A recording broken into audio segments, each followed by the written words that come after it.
Retrofit existing systems with split-core current transformers from WAGO.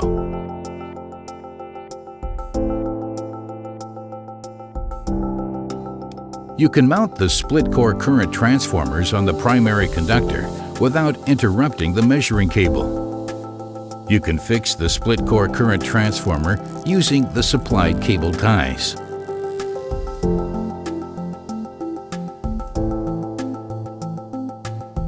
The larger variants enable you to remove the element completely. First, fit the element around the current carrying cable and then reattach the current transformer. The color-coded connection cables help you to avoid installation errors.